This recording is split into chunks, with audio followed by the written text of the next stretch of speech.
Un mandat d'arrêt international contre l'ancien président du Faso, Blaise Compaoré. La justice militaire lui reproche son implication présumée dans la mort du président Thomas Sankara, tué en 1987 lors du coup d'État du 15 octobre. Il aurait été inculpé d'assassinat, d'attentat et de recel de cadavres selon une source proche du dossier et citée par l'agence France Presse. Et puis, dans le même temps, on apprend que les tests ADN pratiqués sur le corps présumé de Thomas Sankara n'ont rien donné. Selon les conclusions de l'opération, les chercheurs n'ont pas trouvé d'ADN exploitable pour certifier si oui ou non il s'agit bien du corps du capitaine Thomas Sankara dans cette tombe au cimetière de Dagnoé. Les conclusions transmises aux différentes parties aujourd'hui par le juge d'instruction. 850 soldats prêts pour le Mali, tous ont été jugés aptes. Après 8 semaines de formation, ils constituent le bataillon Badenia 4. Petite démonstration de leur savoir-faire ce matin à Lumbila en présence des autorités militaires. Les images dans un instant. C'est fini entre l'entraîneur national des étalons Gernot Rohr et la fédération burkinabé de football. Selon nos sources, le divorce est consommé entre les deux parties. Le technicien franco-allemand paie les conséquences de son mauvais bilan. En 8 matchs, il a enregistré 5 défaites et seulement 3 victoires. Voilà pour la une de ce journal. Mesdames et messieurs, bonsoir et bienvenue. De sources proches du dossier Sankara, un mandat d'arrêt international a été émis contre l'ancien président du Faso, Blaise Compaoré. La justice militaire lui reproche son implication présumée dans la mort du président Thomas Sankara, tué en 1987 lors du coup d'État du 15 octobre. Il aurait été inculpé d'assassinat, d'attentat et de recel de cadavres selon une source proche du dossier et citée par l'agence France Presse. La justice militaire promet de donner de plus amples informations ce mercredi. Et puis, sur le même dossier, on apprend que les résultats du test ADN pratiqué sur le corps présumé de Thomas Sankara n'ont rien donné. Selon les conclusions de l'opération, les chercheurs n'ont pas trouvé d'ADN exploitable pour certifier si oui ou non il s'agit bien du corps du capitaine Thomas Sankara dans cette tombe au cimetière de Dagnoé. Des conclusions notifiées aujourd'hui aux parties concernées par le juge d'instruction Mamadou Dabiré, Ismaël Diloma Sirima. Les résultats du test ADN de ce qui serait les restes du président Thomas Sankara mènent à un cul-de-sac. Le rapport transmis au juge d'instruction sous pli fermé le 7 décembre dernier a été révélé aux différentes parties juste 2 semaines après. L'expertise scientifique conclut qu'il n'y a pas d'ADN détectable conformément donc, en tout cas, à l'état actuel de la science. Donc, on en conclut que les prélèvements qui ont été opérés sur les ayants droit, but donc de faire les tests ADN, sont maintenant sans objet. Malgré les conclusions de ce rapport, Maître Sankara reste optimiste. Il faut d'abord retenir que ça ne fait pas obstacle à la procédure. La procédure suit son cours. N'oubliez pas que déjà il y a beaucoup d'inculpations dans le dossier. La recherche également par cette voie, n'oubliez pas, a été aussi une requête de la famille. Et aujourd'hui, les familles disposent également de 15 jours si elles souhaitent, par exemple, faire une contre-expertise ou demander des compléments d'expertise. À la suite de cette révélation, la justice militaire prévoit un point de presse ce 23 décembre pour mieux s'expliquer sur ce chapitre. Et justement, une justice crédible et accessible à tous, c'est l'une des grandes attentes des citoyens burkinabés. C'est également tout l'enjeu du programme d'appui à la politique nationale de justice qui est en cours d'exécution. Les membres du comité de pilotage se sont retrouvés aujourd'hui pour faire le point de sa mise en œuvre. Maxime Zongo. Une justice crédible, indépendante, compétente et accessible à tous, voilà affiché l'ambition d'ici 2019. Pour contribuer à la réalisation de cette vision, il a été mis en place par les autorités compétentes un programme d'appui à la politique nationale de justice. Cette politique nationale de justice a pour objet donc, au bout du compte, de faire de la justice une justice crédible, impartiale, transparente et équitable, juste. Et c'est cet objectif que le programme d'appui à la politique nationale de justice va mettre en œuvre à travers des actions qui sont déclinées dans le programme. Aux côtés de l'État burkinabé pour l'édification de cette justice souhaitée et attendue par tous, l'Union européenne. Les résultats qui sont attendus de nos activités, ça concerne le cadre structurel de la justice, le fonctionnement de la justice et un appui aux organes de pilotage de la justice. Mission du comité de pilotage, coordonner les choix stratégiques et arbitrer les choix opérationnels et financiers. Il constitue le cadre de concertation et de coordination entre les différents acteurs. Pour cette deuxième session, les membres du comité vont examiner entre autres le plan d'exécution du projet et programme, les rapports d'évaluation, les rapports d'activité et financiers. Je vous le disais en titre, le bataillon Badenia 4 est prêt pour être déployé au Mali. Ils sont 850. Après 8 semaines de formation intense aux stratégies opérationnelles sur les théâtres des opérations de maintien de la paix, tous ont été jugés aptes. Ce bataillon va bientôt remplacer Badenia 3 à Tombouctou au Mali. La cérémonie de fin de formation a eu lieu ce matin en présence des autorités militaires. Issa Kafando, Pascal Canet. C'est une simulation d'escorte qui a mal tourné. Le convoi de l'autorité est tombé dans une embuscade, alors les éléments font le nécessaire pour se tirer d'affaire.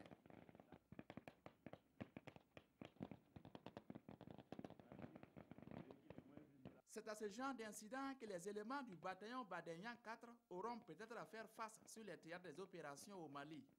Alors, les 850 hommes qui comptent ce bataillon ont été formés durant 8 semaines sur ces questions.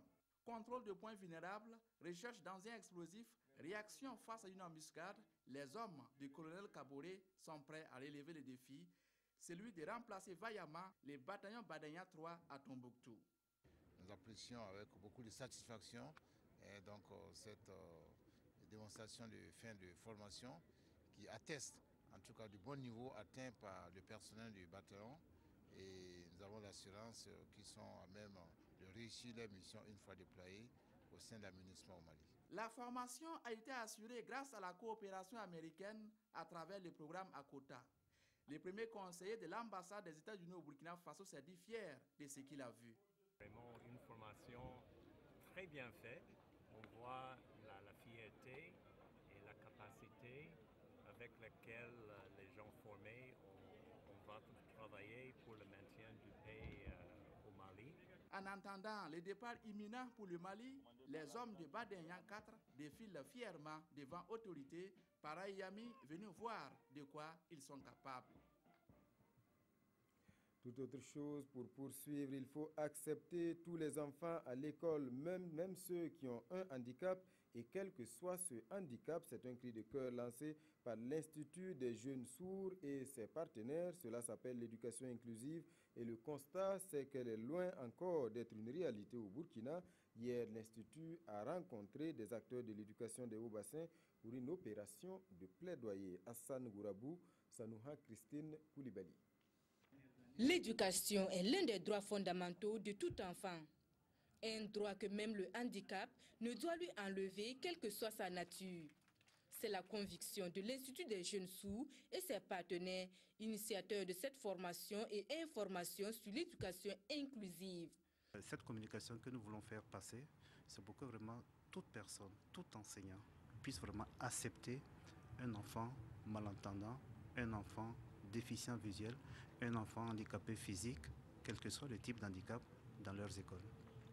Ils ne sont peut-être pas des enfants comme les autres, mais comme les autres, ils sont des enfants. Dixit Émile Zoukman. Il faut donc travailler à lever les goulots d'étranglement à l'éducation des enfants handicapés. Des goulots qui sont légion. Il y a les infrastructures pour accueillir ces enfants. Il y a le manque de formation du personnel enseignant. Les enseignants ne sont pas formés pour accueillir ces enfants-là. Donc il va falloir une formation adéquate pour permettre aux enseignants de prendre en charge tous les enfants. En attendant, ceux participant à cette conférence savent davantage sur le concept de l'éducation inclusive et ses implications. Vous rêvez d'obtenir un visa pour les États-Unis? Eh bien, rien de plus simple à en croire le consulat américain au Burkina.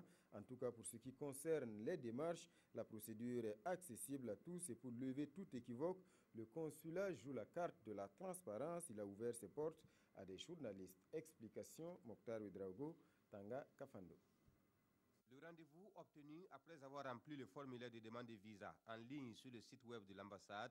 L'autre étape commence ici au grand portail du consulat. Après les formalités d'ordre sécuritaire, le demandeur se dirige à la salle d'attente. Guichet numéro 1 et numéro 2, vérification et confirmation de l'identité du demandeur. Très bien. Ok, merci beaucoup. Veuillez vous passer, mettez à la liste pour l'interview. Guichet numéro 3 et numéro 4, entretien. Le demandeur revient sur l'objet de son voyage et démontre la solidité des liens avec le pays. En principe, après tout ce parcours, la décision est immédiate. Si le visa lui est accordé, le demandeur pourra l'obtenir dans les 3 jours ouvrables. Et sinon, il a le droit de savoir pourquoi. Cette journée, portes ouvertes qui se tient chaque année, a pour but de faire comprendre aux demandeurs et au grand public que la procédure est simple et transparente et que tout Burkinabé peut demander un visa non-immigrant à l'ambassade des États-Unis. Au cours de cette année 2015, 6 000 visas ont été délivrés et les organisateurs de cette rencontre espèrent avoir la compréhension des demandeurs et du grand public à qui ils demandent de bien planifier les voyages en prenant en compte la procédure de demande du visa. Et justement, la migration, facteur de développement, c'est en tout cas la conviction de l'Association de recherche de solutions pour les migrations. Elle a organisé ce matin une conférence publique sur la question objectif, favoriser une meilleure compréhension des enjeux de la migration au Burkina Faso. Amado Ilboudo, Kadi Sanogo. Cette conférence sur les migrations s'inscrit dans le cadre de la commémoration de la Journée internationale des migrants, célébrée le 18 décembre de chaque année. Initiée par l'Association de recherche de solutions pour les migrations dans le monde, en collaboration avec l'Organisation internationale pour les migrations, elle a pour objectif de contribuer à promouvoir une meilleure compréhension des questions migratoires au Burkina. Les migrations n'ont pas qu'un visage négatif. Aujourd'hui, nous parlons beaucoup du nombre de décès ou de disparus dans les eaux de la Méditerranée, mais nous voulons surtout à travers cette conférence appuyer l'association pour faire savoir à la fois au public cible dans la salle et à travers vos canaux que la migration au Burkina Faso a aussi un visage positif et que si elle fait l'objet d'un encadrement par les politiques publiques avisées, alors cette diaspora pourra beaucoup contribuer au développement du Burkina Faso. Pour le président de l'Association de recherche de solutions pour les migrations dans le monde, cette conférence revêt une grande importance. Le deuxième cadre, c'était d'amener une nouvelle reconsidération du choix migratoire auprès de la frange jeune. Parce que voilà, vous êtes sans savoir qu'aujourd'hui, pour le manque d'emploi et pour diverses autres raisons, la jeunesse trouve une autre solution de migrer comme opportunité économique. L'Association de recherche de solutions pour les migrations dans le monde a vu le jour le 14 mai 2014. Son objectif est d'œuvrer pour le bien-être des migrants et des populations en déplacement. L'Institut national de la statistique et de la démographie tient sa deuxième session de la statistique de l'année, une manière de marquer la journée africaine de la statistique, mais également une occasion pour analyser la mise en œuvre du programme statistique national 2015. Paul David Bambara Oumar Zombré avec la voix de Tanga Kafando. Cette deuxième session du Conseil national de statistique se tient conjointement à la journée africaine de la statistique. Elle va examiner l'état d'exécution à mi-parcours du programme statistique national, faire le bilan de la mise en œuvre de certaines recommandations et discuter du troisième schéma directeur de statistique. Nous avons un troisième schéma directeur de la statistique qui a été élaboré depuis un certain temps, depuis 2014, et qui est à peu près l'achèvement de ce schéma-là, et que nous allons discuter, prendre des observations donc des autres membres du Conseil national de la statistique et peaufiner donc ce document afin qu'il puisse servir à guider justement les données statistiques. Les données statistiques jouent un rôle important. Elles participent à la planification et à l'élaboration des différentes politiques du gouvernement. On ne peut pas concevoir des politiques publiques efficaces sans des données statistiques de qualité. Ce sont ces données qui permettent donc de formuler des politiques fiables, de les suivre et de les évaluer. Les statistiques jouent un rôle très très important donc dans l'amélioration des conditions de vie des populations et un rôle très important dans le développement tout court du pays. Les membres du Conseil national de la statistique, les partenaires techniques et financiers ainsi que certains utilisateurs de données statistiques présents à cette session devront examiner et adopter le 3e schéma directeur des statistiques dont la période de mise en œuvre est de 2016 à 2020. Chasseurs à vos fusils, la chasse est officiellement ouverte depuis le 1er décembre dernier, mais attention, il y a des règles à respecter, sinon Gare prévient les services de l'environnement. En outre, l'interdiction formelle de la chasse et de la consommation des rongeurs et de certains singes reste de mise, une mesure de prudence décidée depuis l'apparition de l'épidémie de la maladie à virus Ebola dans certains pays d'Afrique. Explication, Nestor Youkbaré, Lambert Soma. Au cours de cette conférence de presse, il s'est agi de faire le point de la précédente campagne de chasse qui a été marquée par des problèmes d'insécurité, de stress hydrique, mais surtout la question de la maladie à virus Ebola qui a provoqué des pertes chez tous les acteurs. Pour la nouvelle campagne de chasse qui a débuté le 1er décembre, les mêmes précautions restent. Nous déconseillons, nous désinterdisons même la chasse de certaines espèces. Voilà, vraiment, ça, c'est pas parce que Ebola n'est pas arrivé, c'est vrai, mais on peut faire être prudent.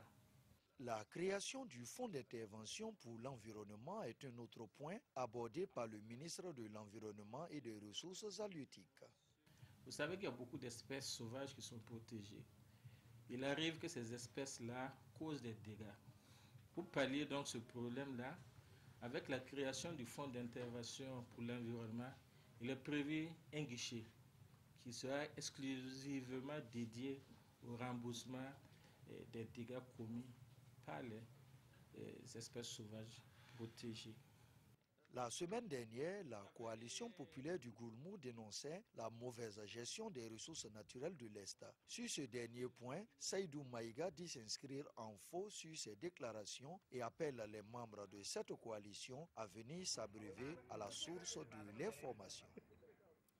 Ce communiqué avant de poursuivre, la Fédération des associations islamiques du Burkina a le plaisir d'informer les fidèles musulmans et la communauté nationale en général que le croissant lunaire du mois de Rabiou El Awal, 3e mois du calendrier hégirien, a été observé le samedi 12 décembre 2015 dans plusieurs localités du Burkina Faso. Par conséquent, la célébration de l'anniversaire de la naissance du saint prophète Mohamed, appelé couramment Maouloud, aura lieu dans la nuit du mercredi 23 au jeudi 24 décembre 2015 sur toute l'étendue du territoire national. La fédération souhaite une bonne et heureuse fête de Maouloud à tous les musulmans.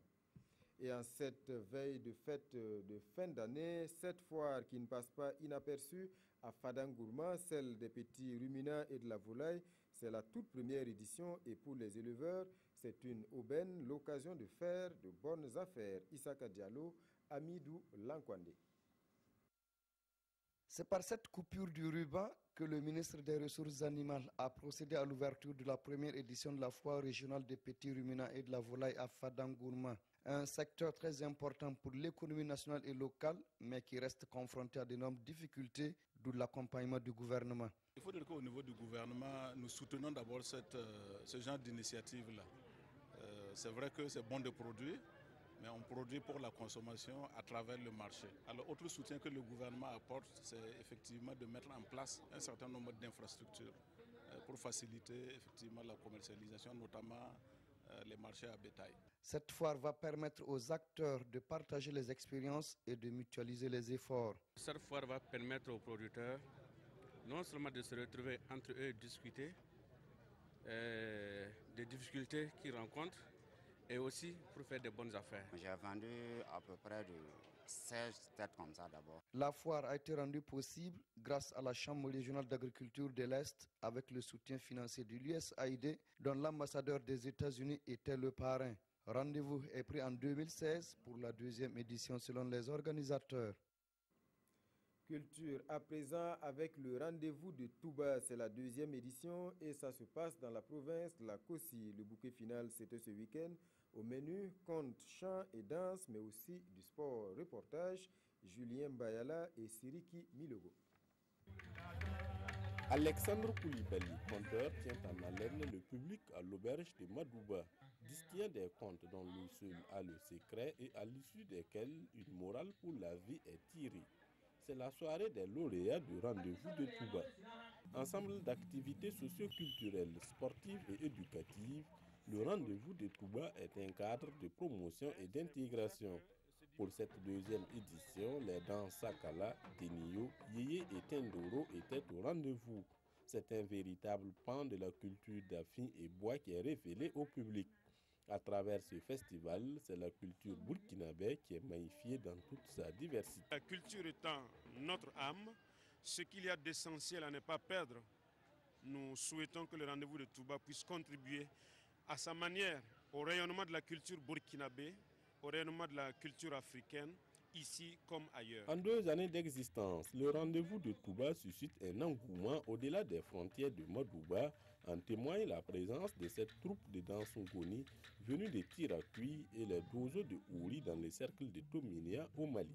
C'est un bébé, nous sommes à la 2e édition, mais je suis persuadé que dans les années à venir, ce rendez-vous-là est à prendre au sérieux. En marge du rendez-vous de Touba, la 2e édition de la Coupe de l'intégration a réuni 8 équipes de la commune de Madouba. Un tournoi dont la finale a opposé l'équipe de Touba en bleu à Yorona. Au terme des 50 minutes de la rencontre, Touba enlève le gain du match par le score de 2-0.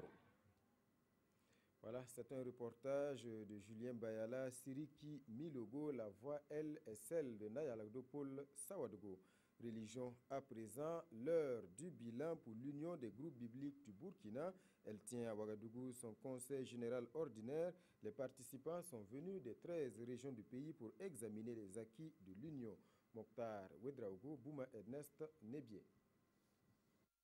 Faire en sorte que la parole biblique puisse impacter le milieu scolaire et estudiantin, c'est l'objectif principal que poursuit l'Union des groupes bibliques du Burkina UGBB. Et la tenue de ce conseil général est une opportunité pour ses membres de passer en revue les résultats déjà engrangés par l'Union. À Fada, au mois d'août, où nous avons vraiment fait une bonne étude biblique pour vraiment orienter les activités que nous avons. Nous avons au niveau des établissements, chaque établissement, chaque GB organise presque toutes les semaines des études bibliques, organise vraiment des rencontres de manière à ce qu'ils puissent s'édifier les uns les autres. C'est une rencontre triennale au cours de laquelle des échanges sont également faits pour la bonne marche de l'Union. Cette rencontre vise en principe à faire le point sur ce que nous avons fait au cours des 3 années, à voir s'il y a des réorientations à faire, de manière à ce qu'ensemble nous puissions impacter toutes les régions du Burkina, donc à travers un plan d'action que nous allons adopter, à travers un programme qui va être dessiné. Les participants sont venus des 13 régions du Burkina. Il est attendu d'eux des échanges fructueux et des recommandations pertinentes pour une bonne exécution des activités futures de l'UGBB. Sport à présent, et je vous le disais en titre, c'est fini entre l'entraîneur national des étalons, Gernot Rohr, et la Fédération burkinabé de football. Selon nos sources, le divorce est consommé entre les deux parties. En 8 matchs, le technicien franco-allemand a enregistré 5 défaites et seulement 3 victoires. En rappel, c'est le 24 février dernier que Gernot Rohr avait été nommé entraîneur des étalons. Voilà, plus de détails certainement au magazine des sports. Rendez-vous tout à l'heure à 21h. La descente aux enfers qui se poursuit pour Michel Platini et Sepp Blatter. Ils ont été suspendus aujourd'hui 8 ans de toute activité liée au football par la commission d'éthique de la FIFA. Michel Platini perd ainsi son poste de président de l'UEFA et voit ses rêves de prendre la tête de la FIFA s'envoler. L'affaire porte sur le paiement de 1,8 million d'euros effectué en 2011 par Blatter à Platini pour un travail effectué et achevé depuis 10 ans plus tôt. C'est un coup de tonnerre dans la planète football. Michel Platini et Sepp Blatter ont été suspendus 8 ans par la commission d'éthique de la FIFA. L'affaire porte sur un paiement de 1 800 000 euros effectué en 2011 par Blatter, président de la FIFA, à Platini, le président de l'UEFA. Si les charges de corruption n'ont pas été retenues, les deux hommes qui risquaient une radiation à vie sont jugés coupables d'abus de position, de conflit d'intérêts et de gestion déloyale. Outre leur suspension, ils écopent chacun d'une lourde amende. Un coup d'œil dans les colonnes des quotidiens pour finir. Deux sujets principaux ont retenu l'attention des journaux aujourd'hui: la fin de la transition et le rapatriement des Burkinabés de Libye. Touboum, Evelyne Dabiré. L'actualité politique. Vos quotidiens de ce jour jettent un regard sur l'actualité politique. DNF fait le décompte, J-8 pour la fin de la transition. Une fin de transition qui va se solder par l'investiture de Roch-Marc Christian Kaboré, vainqueur de l'élection présidentielle du 29 novembre dernier, lit-on dans Aujourd'hui au Faso, qui poursuit. La passation des charges est qualifiée d'historique par les autorités intérimaires en raison du fait qu'il s'agit de la première fois qu'un civil remettra le pouvoir à un civil dans le pays depuis son indépendance en 1960. Et mon confrère de se prêter à un cours d'histoire en rappelant les différents régimes qui se sont succédés jusqu'à ce jour. Votre quotidien DNF annonce les dirigeants des pays invités, qui sont entre autres celui du Mali, du Niger, de la Guinée, du Sénégal, de la Côte d'Ivoire, du Nigeria et du Bénin. Autre sujet ayant interpellé vos quotidiens, c'est le retour de 179 Burkinabés de Libye le jeudi 17. À ce sujet, l'observateur Palga rapporte le calvaire de Ousseini Yala, rapatrié. J'ai fait plusieurs séjours en prison sans aucune raison. Mon confrère Le Quotidien affirme la nécessité d'une politique migratoire efficace car, selon ce quotidien, le 6 décembre, ce furent plus de 200 Burkinabés déclarés indésirables en Guinée-Conakry qui ont été accueillis au Bercail. Puis le 17 décembre, 179 compatriotes sont ramenés de Libye. Notre temps analyse alors les migrations en Afrique et interroge: est-ce un fardeau ou une opportunité pour les États? Une analyse à lire dans l'édito de ce quotidien. Et puis je reprends pour vous cette information de sources proches du dossier Sankara. Un mandat d'arrêt international a été émis contre l'ancien président du Faso, Blaise Compaoré. La justice militaire lui reproche son implication présumée dans la mort du président Thomas Sankara, tué en 1987 lors du coup d'État du 15 octobre. Il a été inculpé d'assassinat, d'attentat et de recel de cadavres, selon une source proche du dossier citée par l'agence France Presse. La justice militaire promet de donner de plus amples informations ce mercredi. Voilà, mesdames et messieurs, ainsi s'achève ce journal. Merci pour votre attention et bonne suite de programme.